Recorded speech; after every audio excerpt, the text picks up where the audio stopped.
অসমত খিলঞ্জীয়াসকলৰ প্ৰভুত্ব সদায় থাকিব লাগিব। তেওঁলোকে যেটো কৈছে হেতু আমাৰ কাৰণে কোনো পদ্ধতি গ্ৰহণযোগ্য নহয়। বড়ো সাহিত্য হিচাপে আমি হেতু স্পষ্টকৈ ক'বলৈ বিচাৰিছো, দাঁতিকে ক'ব বিচাৰিছো, যিসকল বিদেশী, যিসকল অনাধিকাৰ মাটি গ্ৰহণ কৰি আছে, লৈ আছে, তেওঁলোকৰ চৰকাৰে বৰ্তমান চৰকাৰৰ মাননীয় মুখ্যমন্ত্ৰী ডক্টৰ হিমন্ত বিশ্ব শৰ্মা ডাঙৰীয়াই যেটো পদক্ষেপ লৈছে সেইটো আমি আদৰণি জনাইছো।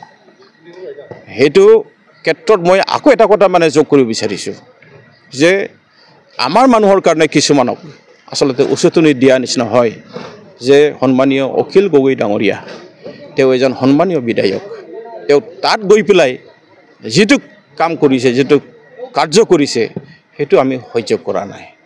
তেওঁক আমি বিনম্ৰভাৱে অনুৰোধ কৰিম যে তেওঁ তাতে যিবিলাক যাই পেলাই যেটো উচতনিমূলক তেওঁ ভাষণ দিছে, চৰকাৰৰ হট যেটো নেকি কাৰ্য তাত তেওঁ বাধা দিবলৈ চেষ্টা কৰিছে, ইয়াৰ পৰা তেওঁ দূৰত থকাটো ভাল নেকি, আমি তেওঁক আহ্বান কৰিছো।